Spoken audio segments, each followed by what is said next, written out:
आज तक हम सभी 16 कलाओं के बारे में सदैव से सुनते आ रहे हैं, लेकिन क्या आप सभी ने कभी विचार किया, साइंटिफिक दृष्टि से ये कभी जानने का प्रयास किया ये 16 कलाएं होती ही क्या हैं, इनका हमारे जीवन में उपयोग क्या है और ये कलाएं आती कैसे हैं, इन्हें हम सीखे ही कैसे। लोग कहते हैं कि श्री कृष्ण के पास 16 कलाएं थी। प्रिय दर्शकों, संपूर्ण सृष्टि को जानकर उसका उपयोग करना, यही अलग अलग कलाएं हैं। अपने महान पूर्वज श्री राम, श्री कृष्ण, राजर्षि विश्वामित्र, भगवान अगस्त जी, ऋषि भरद्वाज जी, ये लोग कैसे सूक्ष्म कण आदि को इकट्ठा करते थे, ये सब 16 कलाओं में ही आता है।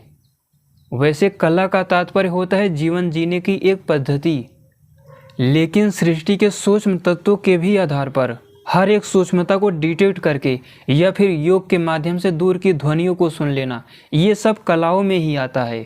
यही 16 कला है। ये वीडियो पूरी तरह अनुसंधान पर और वैज्ञानिक तथ्यों पर आधारित है, इसीलिए वीडियो को पूरा देखिएगा। आइए इन 16 कलाओं में से एक एक कला को बहुत विस्तार से, गहराई से समझने का प्रयास करते हैं। इन अलग अलग कलाओं को, जितने भी 16 कलाएं हैं, इनको 4 भागों में बांटा गया है, 4-4 करके। तो जो प्राथमिक 4 कलाएं हैं, प्राची दिक, उदीची दिक, प्रतीची दिक और दक्षिण दिक, इन अलग अलग दिशाओं में, संपूर्ण दिशाओं में जितने भी ग्रह तारे गैलेक्सियां हैं, इन सबको जानना कि वे कैसे गति करती हैं, कौन कितनी दूरी पर हैं, इस गैलेक्सी में हमारा क्या स्थान है। अब आप लोग समझ गए हैं। स्पेस साइंस को जानना पहले 4 कलाओं में आता है। कॉस्मोलॉजी को जानना, खगोल विज्ञान की ये 4 कलाएं हैं। हम गैलेक्सी में किस स्थान पर हैं, हमारे आसपास कौन कौन सी गैलेक्सी हैं। विमान आदि जो प्राचीन काल में छोड़े जाते थे श्री कृष्ण आदि के समय पर, वो ध्यान में स्थित होकर या तकनीकों आदि के द्वारा बता देते थे कि इस डायरेक्शन में वो गया है, इतनी दूरी पर हैं। मिल्की वे गैलेक्सी में कितने तारे हैं, कितने सूर्य हैं, कितनी पृथ्वियाँ हैं, कितने उल्का पिंड हैं, एक एक करके काउंट करके वो योगी सब कुछ बता देता है। ब्रह्मांड में कितनी गैलेक्सियाँ हैं। इसीलिए जो ये प्राथमिक 4 कलाएं होती हैं अलग अलग दिशाओं की, इनमें खगोल विज्ञान को पूरी तरह समझा जाता है। योगी समाधि में स्थित होकर ध्यान के द्वारा उस दूरी को भी बता देता है। वो ऐसा नहीं है कि भगवान कृष्ण ही 16 कलाओं को जानते थे या फिर श्री राम भी कलाओं को जानते थे। अलग अलग जितने भी ऋषि थे, इन कलाओं में वो माहिर थे। मैं इन एक एक कलाओं के साथ उन ऋषियों, मुनियों, महापुरुषों का उदाहरण भी दूंगा जो इन कलाओं में पारंगत थे। कोई 1 में था, कोई 2 में था। हालांकि मैं विशेष रूप से चर्चा करूंगा, किसी को छोटा बड़ा दिखाने का प्रयास नहीं करूंगा। तो महर्षि ऐतरेय जी हो गए, भगवान याज्ञवल्क्य जी हो गए, ये लोग इन कलाओं में बहुत विशिष्ट थे। समाधि में जाकर उन ग्रह तारों गैलेक्सियों और उनको काउंट करके भी बता देना, यंत्रों के द्वारा भी बताते थे, ध्यान आदि में स्थित होकर भी बताते थे। तो जो ध्यान में स्थित होकर बता दिए कि सूर्य से यहाँ की दूरी इतनी है, या फिर इस ब्रह्मांड में इतनी गैलेक्सियाँ हैं, इन अलग अलग गैलेक्सियों में कहाँ पर जीवन है, ये सब बता देना इन अलग कलाओं में आता है, 4 कलाओं में। खगोल विज्ञान का जितना भी विशिष्ट साइंस है, सब इन्हीं 4 कलाओं में ही आता है। ये जिसे हम अंतरिक्ष में शाम को सप्तर्षि तारों को देखते हैं, ध्रुव तारों को देखते हैं, अलग अलग सभी नक्षत्रों को देखते हैं, उनमें से कितने ही तारे दिखते हैं, कितने तारे तो दिखते भी नहीं। उसके ऊपर भी अलग अलग मंडल हैं, लोकांतर हैं। उन सब पर अनुसंधान करके वो लोग ध्यान में स्थित होकर और तकनीकों के भी द्वारा सब कुछ बता देते थे। यही प्राथमिक स्तर की 4 कलाएं हैं। कोई सिद्ध योगी उदान आदि प्राणों पर वश में करके वहां तक यह आवश्यकता अनुसार अंतरिक्ष में रमण करना, ये सब भी इन्हीं 4 कलाओं में आ जाता है। दूसरे स्तर पर जो अगली 4 कलाएं हैं वो है पृथ्वी कला, वायु कला, समुद्र कला और अंतरिक्ष कला। पृथ्वी कला में पारंगत होने के लिए क्या करना पड़ता है, भगवान श्री कृष्ण जब ब्रह्म मुहूर्त में सुबह उठते थे तो वे इन्हीं अलग अलग तत्वों पर मनन चिंतन करना शुरू कर देते थे। पृथ्वी कला का मतलब इस धरती का संपूर्ण विज्ञान, संपूर्ण साइंस, विशेषकर मॉलिक्यूल और एटम की चर्चा की जा रही है। आज जो 118 अलग अलग प्रकार के एटम बताए जाते हैं, hydrogen, helium, lithium, beryllium, boron, 118 से भी 2-4 और भी खोजी जा चुकी हैं। अगर आप लोग मध्यकालीन खगोल विदों को या उस समय के आयुर्वेदाचार्य हो गए, धातु विज्ञान के जो जितने भी ज्ञाता थे, उन लोगों को देखोगे तो इसमें से लगभग उसकी आधी धातुएं तो उन्होंने अपने ग्रंथों में बता रखी हैं।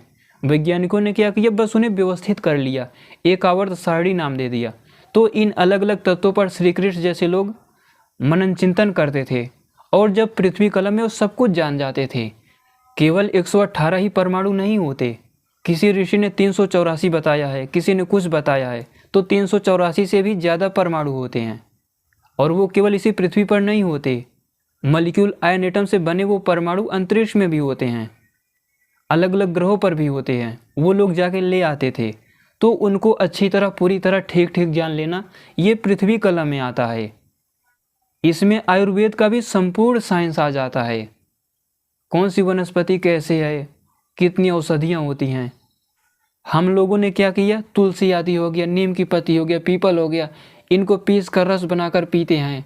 वही चीज़ हफ्तों में जाके असर दिखाती है अपना, अश्वगंधा आदि हो गया। लेकिन आधुनिक विज्ञान क्या है, उन्हीं को गोली बना के तपा के उसका प्रभाव आप 1 घंटे 2 घंटे बाद देख लेते हो। ऐसा इसीलिए है क्योंकि वो अनुसंधान करते हैं। पत्तियों को रस बना के पिलाना ये अनुसंधान नहीं है। और ऋषि मुनि जो थे आधुनिक विज्ञान की तरह इनसे भी आगे जाकर वो शुद्ध रूप से तपाते थे, उनकी अग्नि आदि भी शुद्ध हुआ करती थी, सूर्य की किरणों का यूज़ करते थे, इसीलिए वो औषधियाँ विशिष्ट हुआ करती थी। रामायण महाभारत में जो आप लोग देखते हो, लक्ष्मण आदि को लगाया गया था। तो ये सब पृथ्वी कला में आता है। इसके बाद है वायु कला। वायु तो आप सभी जानते हो, वैक्यूम एनर्जी को कहते हैं। मैं वैक्यूम एनर्जी शब्द का यूज़ कर देता हूँ। वैदिक भाषा में वायु तत्व है, जहाँ पर ना तो कोई डीजल रहता, ना तो कोई पेट्रोल रहता, ना तो कोई घर रहता है, वो एक समान हो जाता है। वैदिक छंदों का सागर है, वो समुद्र है। तो राजर्षि विश्वामित्र या श्री कृष्ण श्री राम आदि उस स्तर पर जाकर सूक्ष्म तत्वों को डिटेक्ट करके दिव्यास्त्र या विमान आदि बनाया करते थे। तो ये वायु कला है। वायु कला को और विस्तृत से आप लोग जानते होंगे जिन्होंने मेरी पिछली वीडियोस को देखा होगा। विमान आदि बनाना या वायु तत्व को कंट्रोल कर लेना, नियंत्रित कर लेना, ये कोई सामान्य बात नहीं है। उसके लिए एक महान योगी होना चाहिए। ब्रह्म मुहूर्त में उठते ही श्री कृष्ण जैसे लोग इस पर मनन चिंतन करने लगते थे, उसे खोजने लगते थे। यही कला है, वायु कला इसी को बोलते हैं। पूरी तरह उसका उपयोग कर लेते थे। श्री कृष्ण के जितने भी माया आप लोग सुनते हो, शरीरों का विराट बना लेना, छोटा बना लेना, अनेक शरीरों का जो उन्होंने निर्माण किया था बताया जाता है, अनेक रूपों में दिखाई दे रहे थे, वो कुछ विशेष नहीं है। गंधर्व वस्त्र का ही एक दूसरा रूप है। जैसे श्री राम खरदूसर से लड़ते समय या लंका में रावण के सैनिकों से लड़ते समय गंधर्वस्त्र चलाया था, तो कई राम दिखाई देते थे हजारों की संख्या में।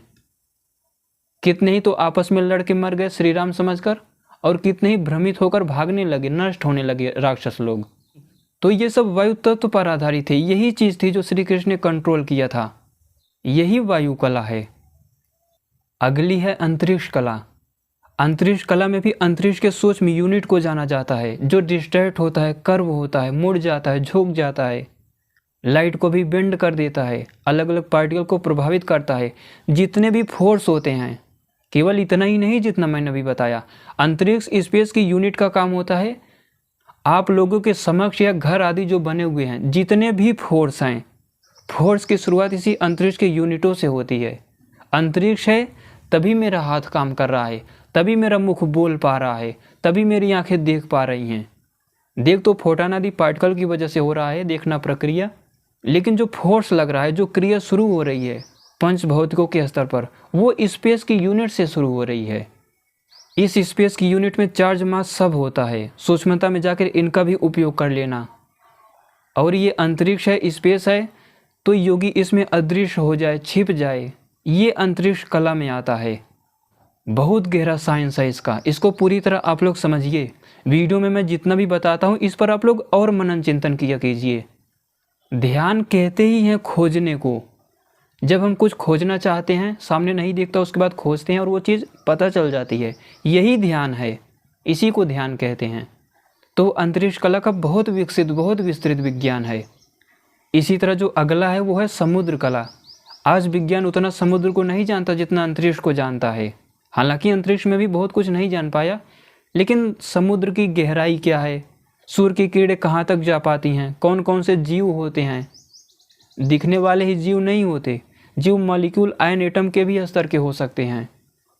समुद्र कैसे बना, कितने प्रकार के जीव होते हैं, वैसे विकृत होते होते तो मनुष्य नहीं बना, लेकिन फिर भी सबसे पहले समुद्रों से प्राणियों की उत्पत्ति कैसे शुरू हुई, वो कौन सी प्रक्रिया है जिसके तहत समुद्र में या समुद्रों के किनारे पेड़ पौधे उग जाते हैं और उनमें जल तत्व प्रधान होता है। उनकी एक अलग विशेषता होती है। सूर्य की किरण समुद्र में जाती हैं तो वो कैसे ऊर्जावान होता है, उसकी प्रक्रिया क्या है, उसका उपयोग क्या है। आप लोग जब रामायण महाभारत पढ़ोगे उसमें ऐसे भी प्रसंग आते हैं, कुछ ऐसे विमान आदि थे जो पानी के ऊपर तैरते थे, दौड़ते थे, क्योंकि वो जल तत्व या एटम आप कह लो, आपा तत्व, उसके परमाणुओं को संघनित करके एकत्रित करके बनाए गए थे। आज विज्ञान में इसकी कोई जानकारी नहीं है। आज तो आप लोग नाव आदि जितना भी तैरता देखते होगे वो एक अलग स्थिति है। तो इन सबको जानकर उपयोग कर लेना और ध्यान के माध्यम से भी जान लेना, यही समुद्र कला है। ये दूसरे स्तर की 4 कलाएं थी। जो तीसरे स्तर की कला है वो है सूर्य कला, चंद्र कला, अग्नि कला और विद्युत कला। ये 4 अलग अलग प्रकार की कलाएं होती हैं। सूर्य कला में आप लोग मत समझिएगा कि यही सूर्य है, इसका उपयोग करो। देखो, सूर्य का बहुत गहरा विज्ञान है। ऋषियों के जितने भी वैज्ञानिक ग्रंथ हैं, वेदों के व्याख्यान ग्रंथ हैं, वो तो सूक्ष्म मॉलिक्यूल आदि से लेकर सूर्य तक के बनने की प्रक्रिया को बहुत विस्तार से बताते हैं। सूर्य को सामान्य मत लीजिएगा। हनुमान जी सूर्य विद्या के ही बहुत बड़े वैज्ञानिक योगी थे। सूर्य कला पर उनका नियंत्रण था, कुछ भी नहीं था जिसे वो ना जानते हों। सूर्य की परिक्रमा कर लेते थे, उसके सतह पर चले जाते थे। मेरा ऐसा भी मानना है कि अंदर भी जाके वापस हो जाते थे। इसी पर उन्होंने अनेक लोगों को शिक्षा दिया था और सूर्य विज्ञान नाम से एक पुस्तक भी लिखी थी जो 4000 साल पहले नष्ट हो गई। उसमें सब कुछ बड़े विस्तार से बताया गया था। सूर्य पर कितने रीजन होते हैं, कितने प्रकार की धाराएं होती हैं, इन सब का संपूर्ण विज्ञान था। वैसे व्याख्यान ग्रंथों में आज भी वो चीज़ है, बस उनका अलग तरीके का ग्रंथ था, वो भी वैज्ञानिक था, साइंटिफिक ही था। इसी तरह जो अगली है वो है चंद्र कला। कितनी ही ऐसी औषधियाँ होती हैं, जब चंद्रमा की किरणें धरती पर पड़ती हैं तभी वो चमकती हैं या उगती हैं। चंद्रमा कहते हैं सोम तत्व को, उसकी कितनी धाराएं होती हैं। सूर्य की किरणें तो गर्म होती हैं, हीट भी पैदा करती हैं, लेकिन चंद्रमा भी तो प्रकाश देता है, उसकी किरणें ठंडी क्यों होती हैं? सोम तत्व निगेटिव क्यों होता है? चंद्रमा का तात्पर्य पृथ्वी से जुड़ा हुआ, यही ऑर्बिट में घूम रहा चंद्रमा मत लीजिए। हर एक सौरमंडल में हर एक ग्रहों का अपना चंद्रमा होता है, कुछ को अगर छोड़ दें। हर एक गैलेक्सी में ऐसे ही अनेक सौरमंडल होते हैं। चंद्रमा मतलब ऐसा पदार्थ, उल्का पिंड या ऐसे तत्व जो किसी ग्रह के चारों तरफ ऑर्बिट में चक्कर लगाते हैं। किसी के 79 होते हैं, किसी के 35, 36। दूसरे गैलेक्सियों में देखें तो हजारों हजारों भी चंद्रमा हो सकते हैं। वो किन तत्वों से बना है, उसका प्रभाव क्या होता है, उसका कौन कौन सा उपयोग कर सकते हैं हम, इन सबको जानकर उपयोग भी कर लेना, ये चंद्र कला में आता है। इसी प्रकार जो अग्नि कला है, जितने भी तकनीकी आदि आप लोग देख रहे होंगे इलेक्ट्रॉन, फोटॉन आदि पर आधारित है। वैसे अग्नि तत्व का इससे भी सूक्ष्म रूप होता है। तो पार्टिकल फिजिक्स में आ जाओ, जितने भी अलग अलग प्रकार के कण होते हैं, फिजिक्स के जितने भी पार्टिकल खोजे गए हैं या फिर आगे खोजे जाएंगे, ये सब अग्नि और सोम तत्व में आ जाते हैं। तो इन सबको जानकर इनका उपयोग करना, बिना ईंधन के विमान आदि बना देना, ये भी अग्नि कला में आ जाता है। बिना ईंधन का तात्पर्य नेचुरल प्रोसेस, जैसे सूर्य सृष्टि के आदि से ईश्वर ने बना दिया है, आज तक आपको प्रकाश दे रहा है। आपने सूर्य का कोई साइड इफेक्ट देखा आज तक? ये शरीर बना दिया, शरीर का कोई साइड इफेक्ट दिखता है आज तक? पशु पक्षियों को बना दिया, वनस्पतियों को बना दिया, किसी का कोई साइड इफेक्ट नहीं है, क्योंकि ये सूक्ष्म कणों पर एक व्यवस्थित प्रक्रिया है, नेचुरल प्रोसेस है। जहाँ पर भी आप ईंधन आदि का यूज़ करोगे और उसे ठीक प्रकार से न जानते हैं तो उसका साइड इफेक्ट होगा ही होगा। इसी प्रकार विद्युत कला, विद्युत कहते हैं इंद्र तत्व को, सूक्ष्मता में जाकर उसका उपयोग कर लेना, आवाहन करना, एक्टिवेट कर लेना। आप लोग जो बादलों की विद्युत होती है वो तो सबसे स्थूल रूप है इंद्र तत्व का, विद्युत का, लेकिन फिर भी आप लोगों ने आज तक कोई साइड इफेक्ट नहीं देखा। तो जिस प्रक्रिया से ईश्वर ने उसे बनाया है उस प्रक्रिया से हम लोग नहीं बना पाते। जिस दिन वही विद्युत बनाएंगे उतना साइड इफेक्ट नहीं होगा। तो प्राचीन महापुरुष लोग, भगवान अगस्त जैसे लोग उसका उपयोग कर लेते थे, उस तरह बना देते थे। बाद में श्री राम जैसे लोगों को इंद्रास्त्र दे दिया। वहाँ पर आप लोगों को पढ़ने को मिलेगा कि जब श्री राम महर्षि अगस्त जी के पास गए तो अगस्त ऋषि जी के पास इंद्र के द्वारा दिया गया एक इंद्रास्त्र था। इसका तात्पर्य नहीं किसी इंद्र ने लाके दिया हो, इंद्र ने दिया था, यानी इंद्र देवता को समझकर, पूरी तरह उसके विज्ञान को समझकर उन्होंने श्री राम को दिया था, यह बना के रखा था। उसे दिया बाद में। फिर हर प्रकार से विमानों में भी उसका उपयोग होता था, दिव्य अस्त्रों के द्वारा भी उसका उपयोग होता था। आप लोग विचार कीजिए, जो अंतरिक्ष की बिजली होती है, अगर इसको और विस्तृत कर दिया जाए या सघन कर दिया जाए, बादलों में जो अलग अलग छोटी बड़ी बिजलियां होती हैं, अगर उन सारा प्रभाव किसी 1-2 लाख 10 लाख सेनाओं पर एकाएक किया जाए तो लोग गल के ख़त्म हो जाएंगे, अपाहिज हो जाएंगे, अस्तित्व खत्म हो जाएगा उनका, कितने ही भाग जाएंगे। तो इस तरह के प्रभाव इंद्रास्त्र दर्शाता था, सब नेचुरल ही था। तो ध्यान आदि के माध्यम से उसको अच्छे से जानकर नेचुरल तरीके से उसका उपयोग कर लेना, यही विद्युत कला में आता है। अनेक महापुरुष ऐसे थे। आप लोग ये मत कहिए कि श्री कृष्ण ही ऐसे थे जो 16 कलाओं को जानते थे, बाकी कोई नहीं जानता था या फिर कम कलाओं को लोग जानते थे। ऐसा नहीं है। सृष्टि के आदि के जितने भी बड़े बड़े ऋषि लोग थे, वो लोग पहले से ही इन सबको जानते थे, उनको उपयोग करने की ज़रूरत ही नहीं थी। युद्ध आदि होता है तो व्यक्ति या महापुरुष उपयोग कर लेता है। तो श्री कृष्ण ही नहीं जानते थे, सभी लोग जानते थे। ऐसा नहीं है कि श्री राम 12 कलाओं को जानते थे, ये केवल कहने की बातें हो गई। ऐसा अगर हम लोग मानेंगे तो प्राचीन और भी योद्धा हो गए, राजर्षि सगर, भगवान भगीरथ, इक्ष्वाकु आदि, तब तो ऐसा कहेंगे कि वो कुछ जानते ही नहीं थे। नहीं, सब लोग सब कुछ जानते थे। बस ये योग के माध्यम से आने वाली कुछ सिद्धियां हैं कि कौन इसका उपयोग कर लेता है, कौन नहीं कर पाता। इससे किसी व्यक्ति की योग्यता सिद्ध नहीं होती। जानते सभी लोग थे इन 16 कलाओं को। जिसे आप लोग डेथ रे कहते हो, निकोला टेस्ला बनाना चाहता था, वायरलेस इलेक्ट्रिसिटी, यही चीज़ें थी, बस और सूक्ष्मता में था।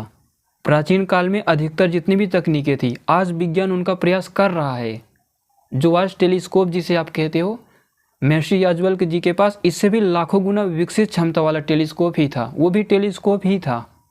यहीं से वो ग्रह तारों के अंदर उस पृथ्वी को भी देखते थे, दूसरे गैलेक्सियों के अंदर वहां तक जाकर मिट्टी तक को देख लेते थे।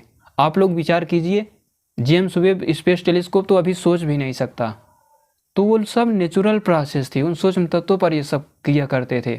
और ध्यान के द्वारा तो ऋषियों के लिए सामान्य बातें थी ये सब। जिसे एटम बम कहते हैं, ये भी अग्नेयास्त्र ब्रह्मास्त्र का ही छोटा रूप है, इसी का विकसित रूप पहले था। तो ये जो सूर्य कला, चंद्र कला, अग्नि कला और विद्युत कला है, ये तीसरे स्तर की कलाओं का विस्तृत विज्ञान है। इसका और भी विस्तार से आप लोग समझ सकते हो। अभी तक मैंने 3 स्टेप में इन जो 12 कलाओं की चर्चा की, ये सब भौतिक दृष्टि से भौतिक विज्ञान में आ जाता है, फिजिक्स में आ जाता है। लेकिन अब इसके बाद की जो कलाएं हैं वो बहुत सूक्ष्म होती हैं, क्योंकि अगर आप लोग यहाँ तक भी जानोगे, विद्युत आदि को नियंत्रित भी कर सकते हो, मान लो अग्नि तत्व के द्वारा विमान आदि भी बना सकते हो, या तकनीकी आदि पर्याप्त विकसित कर सकते हो, लेकिन जब आपके ऊपर कोई विद्युत आके गिरेगी तो भी आपकी मृत्यु हो जाएगी। इसीलिए इन 12 कलाओं को, जिसे मैंने 3 स्टेप में बताया, इसके बाद जो और भी 4 कलाएं हैं वो तो सबसे समृद्ध, सबसे विकसित हैं। आप पर विद्युत का भी, अग्नि का भी, इन सब का कोई इफेक्ट नहीं पड़ेगा। योगी उस स्तर पर पहुंच जाता है। तो ये 4 कलाएं हैं, मन कला, चक्षु कला, श्रोत्र कला और घ्राण कला। मन कला यानी सब कुछ सूक्ष्मता में जाकर मन की संरचना को जान लेना, कैसे अक्षरों के संघनन से मन बनता है, सबसे पहले कैसे ये मनन चिंतन करता है, तर्क वितर्क कैसे करता है, इससे अलग अलग प्राण आदि कैसे उत्पन्न होते हैं, उन सबको सूक्ष्मता में जाके अनुभव कर लेना, यही मन कला में आता है। मन के द्वारा इस व्यष्टि मन को समष्टि मन से जोड़कर दूर की चीज़ों को देख लेना, सूक्ष्मता में जाकर सब कुछ जान लेना मन के द्वारा। मन का पूरी तरह उपयोग कर लेना, क्रोध आदि को वश में कर लेना, पूरी तरह खुद को नियंत्रित कर लेना, ये सब मन कला में आता है। इसीलिए आप लोग देख रहे होंगे, प्राचीन जितने भी असुर लोग थे, रामायण महाभारत में या उससे भी पहले के लोग थे, मन आदि पर नियंत्रण नहीं होता था, लेकिन इससे पहले की 12 कलाओं पर वो लोग विजय प्राप्त कर लेते थे। इंद्रजीत हो गया, कुंभकर्ण हो गया, और भी इनसे भी बहुत बड़े बड़े राक्षस हुए हैं, कालनेमी जैसे, जिन पर मैं अगली एक विस्तृत वीडियो बना रहा हूँ, बहुत विस्तृत वीडियो होगी। भगवान विष्णु का कालनेमी से इस गैलेक्सी में जाकर युद्ध हुआ था वो। आप लोग मेरा विश्वास कीजिए, जो ये कालनेमी था, ये इतना महान वैज्ञानिक था, इच्छा मात्र से दिव्यास्त्र आदि प्रकट कर लेता था, बनाने की ज़रूरत ही नहीं थी, इतना महान था ये। ज्ञान विज्ञान की चरम सीमा पर था, योग भी बहुत अच्छे से जानता था। लेकिन हुआ क्या, जैसे भगवान विष्णु योग में, आध्यात्म में, भौतिक विज्ञान में और एक क्षत्रिय योद्धा थे, महान वैज्ञानिक योगी थे, उसी तरह वो दुष्टता में उतना बड़ा था। इस पूरी गैलेक्सी में उन लोगों का युद्ध हुआ था। आज तक के युद्धों में उससे भयंकर युद्ध कोई नहीं हुआ। तो अगली वीडियो में मैं ला रहा हूँ इसे। तो असुरों को आप लोग मत कहिए कि दुष्ट आदि थे, वो लोग बहुत बड़े वैज्ञानिक योगी थे, लेकिन मन आदि पर उतना विजय ना होने से इन्हीं फिजिक्स पर अनुसंधान करते रहते थे। जैसे आज लूटपाट की स्थिति मची है, ग्रहों पर अधिकार किया जा रहा है, यही स्थिति थी उन लोगों के अंदर। वो किसी एक दो ग्रह पर अधिकार करके खुश नहीं होते थे, गैलेक्सी के बाहर दूसरे भी गैलेक्सियों पर उनका कंट्रोल होता था। ऐसे ऐसे भी असुर हुए हैं। वो सारा का सारा इतिहास धीरे धीरे मिट जा रहा है, तो अगली वीडियो में उस पर ला रहा हूँ, आप लोग तैयार रहिएगा। ये सतयुग नहीं, इससे कई सतयुग पहले भगवान विष्णु, महाराज विष्णु का और जो कालनेमी का युद्ध हुआ था, ये पूरा इतिहास और दिव्यास्त्रों का विज्ञान महादेव शिव जी ने संकलित किया था, जो वह 60 अध्यायों में बचा हुआ है। तो मन को भी कंट्रोल कर लेना, ये भी एक विशिष्ट प्रक्रिया है। गंभीर अध्ययन की ज़रूरत है, अनुसंधान की ज़रूरत है। कितना भी बड़ा से बड़ा वैज्ञानिक हो, फिजिसिस्ट हो, उसकी विचारधारा मन गलत होते ही वो विध्वंस करने का सामर्थ्य रखता है। असुर इसी को कहते हैं। असुरों को सामान्य मत समझिएगा, रावण आदि का वास्तविक इतिहास तो बताया ही नहीं गया। यह वाल्मीकि ऋषि ने श्री राम का चरित्र लिख रहे थे और उन समय के ऋषियों को जानकारी दे रहे थे, इसीलिए पूरा वास्तविक विज्ञान नहीं आ पाया सामने, जो कि धीरे धीरे आगे वीडियोज़ में मैं लाने का प्रयास करूँगा। तो मन कला का उपयोग करने का ये भी एक मतलब होता है। श्री राम कैसे थे, कैसे लड़ते थे, सामर्थ्य क्या रहा होगा, वैज्ञानिकता का स्तर क्या था, मोक्ष किस स्टेज को कहते हैं, फिजिक्स होती क्या है, इन सब पर अनुसंधान करना, मन के द्वारा बलपूर्वक समाधि लगाने का प्रयास करना, ये भी मन कला में आता है। तो ये सब भी आपको करना चाहिए। तो केवल एक व्यक्ति श्री कृष्ण आदि नहीं थे 16 कलाओं में पारंगत, सभी लोग थे। या ऐसा भी था कि कुछ कुछ कलाओं को कुछ लोग अधिक जानते थे, कुछ को कम जानते थे, या उसमें इसकी ज़रूरत नहीं पड़ी दिखाने की, लेकिन जानते सभी थे। तो इसी को मन कला कहते हैं। उदान आदि प्राणों पर कंट्रोल कर लेना। कंट्रोल करने का मतलब उनको रोक लेना, रोकने के बाद अलग अलग प्राणों को एक दूसरे से मिलाने का प्रयास करना, मिला लेना और शरीर को एक्टिवेट कर देना। यही सूक्ष्म अलग अलग प्राणों पर वश करना है, उनको कंट्रोल कर लेना, रोक लेना। शुरू में वो धीमा होते चले जाएंगे, बाद में आप रोक सकते हो उन्हें। अगला है चक्षु कला। चक्षु कला कहते हैं कि जैसे हम किसी भी चीज़ को, या आप मुझे फोटॉन आदि पार्टिकल के द्वारा देख रहे होंगे, इन सब को वश में करके वो योगी अदृश्य हो जाता है, या चक्षु उसकी तीव्र हो जाता है, दिव्य नेत्र हो जाता है। अभी मैं इसको बहुत विस्तार से आपको समझाता हूँ। इसी प्रकार जो अगला है वो है श्रोत्र कला। श्रोत्र कला कहते हैं स्पेस के यूनिट को जानकर अपनी श्रोत इंद्री दूर तक सुन सकती है, किलोमीटर तक की ध्वनियों को सुन लेता है योगी। इसी तरह जो अगला है वो है घ्राण कला। श्री राम इसमें विशेष रूप से पारंगत थे। वो धरती पर कहीं भी खड़े होते थे, सूंघ कर बता देते थे कि 10 फीट, 20 फीट, 50 फीट नीचे कहाँ पर सोना है, कहाँ पर डीजल पेट्रोल आदि है, कहाँ पर कौन सी ये जो 118 प्रकार की अलग अलग धातुएं बताई जाती हैं, प्राचीन काल में 384 या इससे भी अधिक थी। तो वो सूंघ कर बता देते थे घ्राण इंद्री से कि कहाँ पर किसकी प्रधानता है। विमान आदि बनाने के लिए फिर वहाँ से अनुसंधानवेत्ता जाके उन पदार्थों को ले लिया करते थे। महर्षि अत्रि जी के जैसे ही आश्रम पर पहुँचे, उन्होंने हिंसा की तरंगों को देखा, फिर ये समझ गए कि मारीची यहाँ पर भी आया है अपनी सेना लेकर। महर्षि अत्रि जी से उन्होंने पूछा भी कि यहाँ पर हिंसा की तरंगें बहुत अधिक क्यों हैं। तो उन्होंने ये सारी प्रक्रिया वो चीज़ बताई जो श्री राम जान चुके थे कि इस तरह यहाँ पर हिंसा की तरंगें काम कर रही हैं। वो घ्राण इंद्री का स्वभाव होता है। तो मैंने जो अभी कहा, इन तीनों चीज़ों को विस्तृत रूप से बताना है। एक श्रोत्र कला, एक चक्षु कला और एक घ्राण कला। आप लोग देखते होंगे कुत्ते हमसे ज़्यादा सूंघ लेते हैं, क्यों? पंछियाँ हमसे ज़्यादा पार्टिकल आदि को समझ लेती हैं। भूकंप आदि आप नहीं महसूस कर सकते आने से पहले, लेकिन पार्टिकल आदि के स्तर पर हलचल शुरू हो जाता है भूकंप आने से पहले, और पक्षियों का उन पर वश होता है, कंट्रोल होता है। बिना उड़ान आदि प्राणों पर वश किए वो अंतरिक्ष में नहीं उड़ती, वो भी अपने भार को ख़त्म कर देते हैं, ग्रेविटी को न्यूट्रल कर देती हैं। क्यों? क्योंकि किसी जन्म में वो भी ऋषि थे, इनको पाने का संघर्ष कर रहे थे और उसी स्टेज में मृत्यु हो गई। तो ये पंछियाँ जो कभी ऋषि हुआ करती थी, योगी वैज्ञानिक हुआ करती थी, पक्षियों के रूप में बदल गई। संस्कारों से ही जन्म होता है। पक्षियों की योनियों में वो ऋषि खींचते हुए चले आए जो सिद्धियों के लिए प्राणों को त्यागा था संघर्ष करते हुए। तो पार्टिकल आदि पर उनका वश होता है। गिद्ध हो गया, कुछ पंछी ऐसे भी होते हैं समुद्र के अंदर 10-5 फीट नीचे तक की मछली को देख लेते हैं, उन पर उस कला का वश है। ऋषि मुनि क्या करता है, वो भी जानने समझने का प्रयास करता है, तो उसको भी वो दृष्टि प्राप्त हो जाती है। आप लोगों ने देखा होगा चींटियाँ बहुत अधिक सूंघती हैं। उनका घ्राण कला पर एक व्यवस्थित नियंत्रण है। ऋषियों जैसा, योगियों जैसा हर एक सूक्ष्मता पर नहीं है, लेकिन ईश्वर ने स्वाभाविक रूप से उसे दिया है। कोई भी पशु हो, आप लोग समुद्र या महासागर में ले जाकर फेंक दोगे, भले ही समुद्र ना देखा, वो तैर के बाहर आ जाएगा। लेकिन आप लोगों ने चाहे समुद्र के किनारे ही बसे हो, उसमें नहाते हो, लेकिन अगर तैरना नहीं जानते तो डूब के मर जाएंगे हम। तो ये स्वभाव उनको दिया है। इन्हीं सबको जान लेना, वश में कर लेना, उपयोग कर लेना और अच्छे से सब कुछ जानकर इन कलाओं पर नियंत्रण कर लेना, अच्छे से उन सभी पदार्थों का, तत्वों का उपयोग कर लेना। यही अलग अलग 16 कलाएं मानी जाती हैं। वास्तविक कलाएं यही हैं। कुछ लोग तो ये भी कहते हैं सत्य एक कला है, अहिंसा कला है, क्रोध को वश में करना कला है। वो एक अलग चीज़ हो गई आध्यात्मिक। लेकिन जो वास्तविक कलाएं ऋषियों की दृष्टि से वो यही 16 कलाएं हैं। तो ये जो मैंने भगवान विष्णु और कालनेमी के युद्ध की वीडियो बताई, तो वो दूसरी या फिर तीसरी वीडियो तो होगी ही। अब मैं यूट्यूब पर सक्रिय होने जा रहा हूँ। हर तीसरे से चौथे दिन वीडियो आएगी ही आएगी और सब अनुसंधान पर आधारित होगी। तो मैं फिर से एक क्रांति लाने का प्रयास कर रहा हूँ। आप लोग वीडियो को शेयर कर दिया कीजिए, सब्सक्राइब भी किया कीजिए और आप सभी इस कार्य में यथायोग्य लग जाइए। फिर से मैं यूट्यूब पर एक्टिव होने जा रहा हूँ। तो यही है अलग अलग 16 कलाओं का विज्ञान। आपको कुछ ना समझ में आया हो तो कमेंट में भी पूछा कीजिए। अब मैं आपके Q&A पर भी फिर से वीडियो बनाने लगा हूँ। तो मैं ये भी देखना चाहता हूँ कि आप लोगों में से कौन है जो अभी तक है। तो कमेंट में क्वेश्चन ज़रूर कीजिएगा। आपके नाम के साथ जो एक Q&A की वीडियो आएगी उसमें वो ज़रूर बनाऊँगा। तो यही है 16 अलग अलग कलाओं का विज्ञान। इसके विज्ञान को पूरी तरह सुनने के लिए धन्यवाद।